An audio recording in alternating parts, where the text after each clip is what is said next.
Hey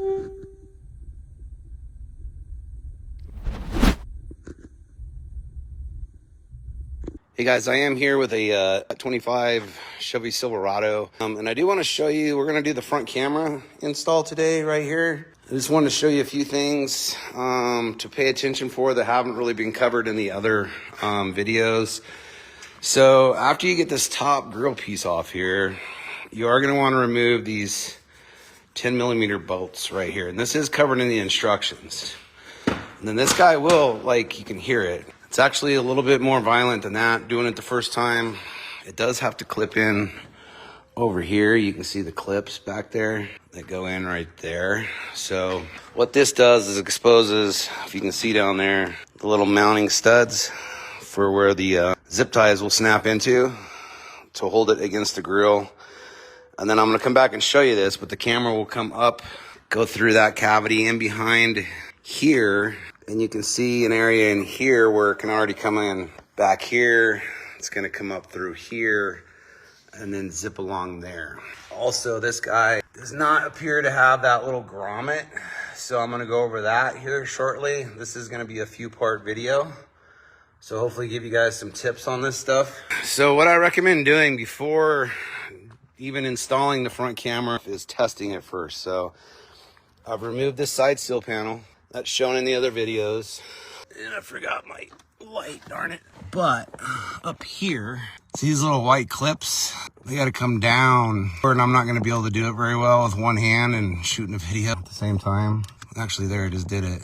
But so it's gotta come down on both before you can then depress in on the actual release clip right there and bring this guy down out of its socket. Yeah, I don't have enough room to get in there with one finger. So then there's gonna be the same thing on the LVDS cable, which sits right in front of this one. What you're working with is the one behind here. So when I get these down and off, I'm gonna come back and show you. Then we're gonna go ahead and hook this up and test it just to make sure before we go through all the mounting and running. Electronics sometimes act up, and we don't have a way of fully testing this on the bench prior to shipping.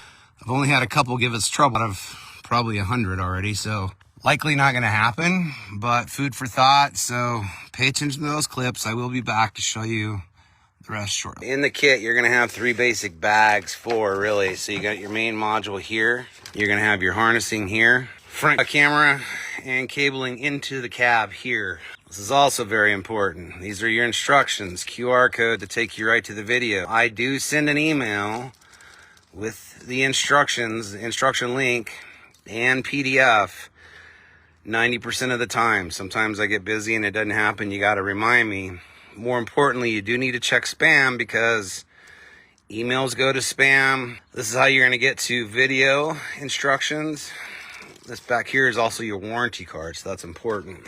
So let me come back and show you these clips.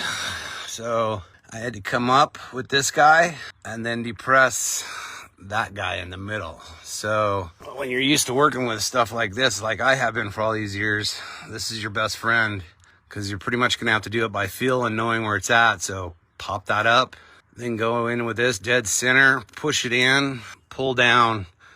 That'll release these plugs here. There's 2 of them, okay? See the same thing there. The gray plug is the one you want to work with. It's got a blue cable to it. You're not going to see that in the cab though, but you can see this guy slides down, and I had to go in with the pick, pull it up, press in right there like that, while with the other hand pulling down. Not the easiest unless you're used to it. Now, the module is going to mount right there, guys. That's your power inverter. Some trucks won't have it. I've only seen one that didn't have this nut. That's a 10mm nut. You're going to remove that. The module is going to mount straight to that, which I'll show you here in a second. But I am working with one hand right now, so at the moment I'm just going to go ahead and make these connections, make sure I got display on the screen. Then I'm going to come back and show you mounting that camera and routing it and plugging it in, all that good stuff. All right, I'm back. I've made these connections. So this guy right here is supplied in the kit. This is the factory cable here. You can't mess these up. The factory cable is way bigger than the other slot, so there's no way you can mess it up. Now this bracket you can see right here has a hook, and you are gonna have to move things out the way, but that's designed to slide right over this, okay? And then when that's removed, that guy's gonna go just like that. That'll go up and slide in. This is gonna sit there nice and factory looking, just like it came that way, all right? So, again, working with one hand, can't really mess these up either. I'm gonna cover those here in a second. But I'm gonna go ahead and make this connection and I will be back. All right, you can see I'm fully hooked up here all the way, and I've got camera on the display there. I just simply have it propped up right there. So we know before you go through all the work of mounting the camera, running it into the cab, only to see maybe something's wrong. Now we already know it's good to go. And we can move forward with the install. Now, one thing I want to point out here is this. So this is your main camera here. This part here is designed to come through the cab there, which I'm going to go over next. You then have to slide this clip on over it and then put that clip on inside of it, which I'll explain that here in a minute. But my point is, you can still test this camera fully. You could just eliminate this cable, plug this guy straight into here, but that doesn't tell you this is working, okay? All I did was plug it in the inside of it. It's obviously not clipped in, but it still works. So now I know my entire camera harness is good to go. Image on the screen, and I'm gonna move forward. I'm gonna show you what's next. All right, so I'm gonna show you a couple things here. Not fun, just gonna warn you guys that don't have the pass-through down there, which I'll show you. I still have it hooked up temporarily, although it is all the way through the firewall now. So if you don't have the pass-through, which there is a pass-through right there, but it does not go through this really thick rubber, so you're kind of screwed. You have no choice but to cut a little slit. Let's see if I can pull the slit through. Well, the pass-through is right here on this. It's just no room to show you. Sucks. This is the pass, so you can bring it through into there, and that will go into the engine. And as you can see, I had to release this and pull it through. So I'm going to carefully pop this boot back over so it's nice and sealed, and then get this snapped back in place. But that part's no fun. Let me show you in the engine bay. So again, you can see I don't have the official connector on it yet, but it is working. And you can see where it's coming through right there. So if you were to somehow get in there with a real strong push tool, get through that thick rubber all the way, you'd be fine. Most of you guys are not going to be able to do that. And I'm going to route it through here, get it away from the cable, get it nice and tied up and secure, and we'll be operational. But let me show you this other tool. So this guy could be used here. I've had this forever. You could probably get one at Harbor Freight. So technically you could go through on the inside, but you're going to have to get through that really thick boot. It's not going to be fun.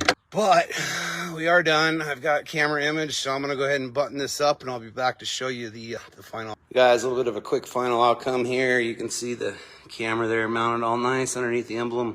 And I've got a screwdriver and a heat gun about maybe 2 feet away from the truck. So let's go on and get in. We'll let it come to life. All right, so once this comes on, which I have audio, activation, press and hold. That was the home button. Okay, and now we got front. You can see I'm not quite picking up the screwdriver, so I can angle that down a little bit more depending on the angle you want. Go back to home. Here's your settings you need to go in and activate. So if you're not putting on the blind spot cameras, you need to uncheck that. These two will allow you to auto trigger when you're speeding up and slowing down. Going around corners, it is a parking situation. It does need to see about a 15-degree turn of the wheel for it to kick on. All right, guys. So there you have it. Full install.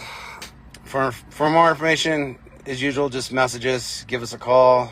Greatly appreciate you watching.